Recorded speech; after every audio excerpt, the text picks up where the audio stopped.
Dumping গ্রাউন্ডগুলোতে বর্জ্য পদার্থ জমে জমে জমে জমে প্রায় পাহাড় তৈরি হয়ে যায়। এইরকমই এক ধরনের বর্জ্য পদার্থকে বলা হয় লিগ্যাসি ওয়েস্ট। নমস্কার, আমার নাম নবনীতা ভট্টাচার্য আর আপনারা দেখছেন আমার চ্যানেল বকরমবাজ। প্রতিবারের মতন আমি আবারও চলে এসেছি নির্দিষ্ট একটি বিষয় নিয়ে আপনাদের সাথে কথা বলতে। এই হাওড়ায় ডাম্পিং গ্রাউন্ডের ধসের পরে আমি নিজেও কিছু তথ্য অনুসন্ধান করি এবং সেখান থেকে এই লিগ্যাসি ওয়েস্ট এই শব্দটা পাই, যার মানে হচ্ছে দীর্ঘদিন ধরে ডাম্পিং গ্রাউন্ডে অনিয়ন্ত্রিতভাবে এলোমেলো বর্জ্য পদার্থ জমা করা এবং তা দীর্ঘদিন ধরে আনটাচ থাকা, তাকে না সরানো না নড়ানো, তা জমতে জমতে মাটির প্রায় তলায় চাপা পড়ে যাওয়া, এইরকম বর্জ্য পদার্থ যা পাহাড় তৈরি করে নেয় বর্জ্য পদার্থের, সেটাকে বলা হয় লিগ্যাসি ওয়েস্ট। এবার লিগ্যাসি ওয়েস্ট ছাড়াও আরেক ধরনের বর্জ্য পদার্থ আছে, যেটাকে বলা হচ্ছে লিচেট, যেটা কঠিন বর্জ্য পদার্থের সঙ্গে মিশে, জলের সাথে মিশে একটা এমন ধরনের রাসায়নিক বর্জ্য তৈরি করে, বর্জ্য পদার্থ যা নোংরা তৈরি করে, যা জল আর মাটি ক্ষতি করে। আর এই যে ডাম্পিং গ্রাউন্ডগুলোতে দীর্ঘদিন ধরে ময়লা জমে থেকে থেকে ওই মিথেন ছাড়াও আরো নানা ধরনের রাসায়নিক আর তৈরি হয়, রাসায়নিক পদার্থ।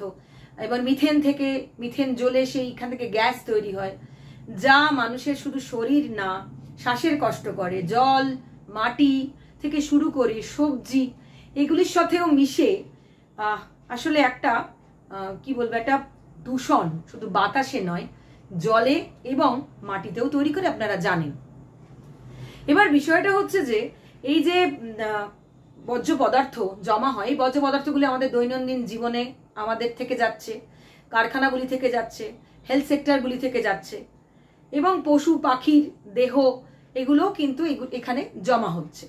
এবার এগুলোকে রিসাইকেল করা যায়, এখান থেকে বায়োগ্যাস তৈরি করা যায়। এইগুলি নানা রকম কিছু করে এই বর্জ্য পদার্থগুলিকে আসলে একটা সময় পর আবার তুলে নিয়ে যেতে হয়।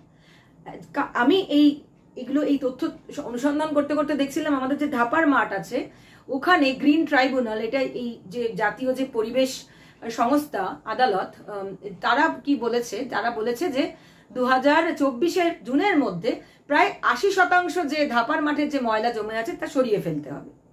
এবার যদি সরিয়ে না ফেলে তাহলে কি হয়? সরিয়ে না ফেললে ক্ষতিপূরণ ধার্য হয় এবং সময় তো বাড়াতেই হয় যাতে ওগুলো পরিষ্কার করে ফেলতে হয়, নাহলে দূষণ বাড়ায়। এইটা করতে গিয়ে যেটা দেখলাম যে 2 বছর আগে গ্রিন ট্রাইব্যুনাল এবং একটি বেঞ্চ যেটা করেছিল সেটা রাজ্য সরকারের কে ক্ষতিপূরণ দাবি করেছিল, যেটা হচ্ছে যে সে এই যে কঠিন বলুন বা তরল বলুন এই ধরনের বর্জ্য পদার্থের মেনটেন ঠিক করে না করায় প্রায় 3,500 কোটি টাকার একটা ক্ষতিপূরণ ধার্য করা হয়েছিল এই বর্তমান রাজ্য সরকারের উপর, যেখানে বলা হয়েছিল যে এই ক্ষতিপূরণ জমা হবে, তারপর এখান থেকে 3,000 কোটি টাকা দিয়ে যেটা হবে সেটা হচ্ছে লিকুইড ওয়েস্ট সরানো হবে, আর 500 কোটি টাকা সরানো হবে সলিড ওয়েস্ট, সরিয়ে দেওয়া হবে।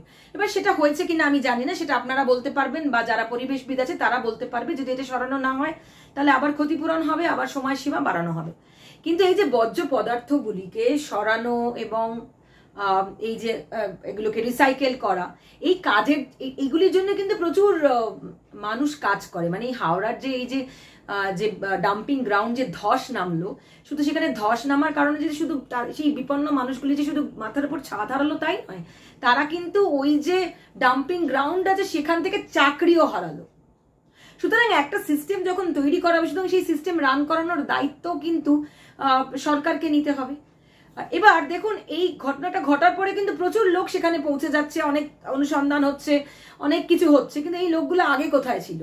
তারা কেন এই সিস্টেমটাকে রান করায়নি? কেন এই সিস্টেমটা রান থাকেনি? তাহলে এত বড় বিপদ হতো না, এত বড় বিপদ হতো না। এবং এইটা যে এই যে কঠিন বর্জ্য পদার্থ, লিকুইড বর্জ্য পদার্থ, এগুলোকে সরানো, নড়ানো, রিসাইকেল করা, এগুলো থেকে বায়োগ্যাস তৈরি করে, এরকম নানা রকম কিন্তু প্রসেস আছে। সুতরাং একটা কোনো সিস্টেম যখন তৈরি হবে তখন সেটাকে ঠিক করে রান করানো, সেখান থেকে পজিটিভ কিছু তৈরি করলে আসলে এই বিপদগুলো আর হয় না। মানুষ এভাবে বিপন্ন বোধ করে না। এখন তারা কোথায় যাবে, কি কাজ করবে, এইটাও একটা কিন্তু প্রশ্নচিহ্নের মুখে। সুতরাং আমার মনে হলো যে এইটা আপনাদের সামনে আনা দরকার আছে। কিছু তথ্য আমি পেলাম, আপনাদের যদি দরকার লাগে আমি সেই লিঙ্কগুলো শেয়ার করব, আপনারা জানাবেন আপনাদের কেমন লাগছে, আর কি বিষয়ে আমি কাজ করতে পারি, কিভাবে কাজ করতে পারি। আপনারা যদি পাশে থাকেন আমি আগামী দিনে আরো বেশি করে আপনাদের অনুকূল, পরিবেশের অনুকূল, সংবাদ মাধ্যম অনুকূল কিছু খবর অনুসন্ধান করে আপনাদের সামনে তুলে ধরার চেষ্টা করব। ভালো থাকবেন, আবার দেখা হবে।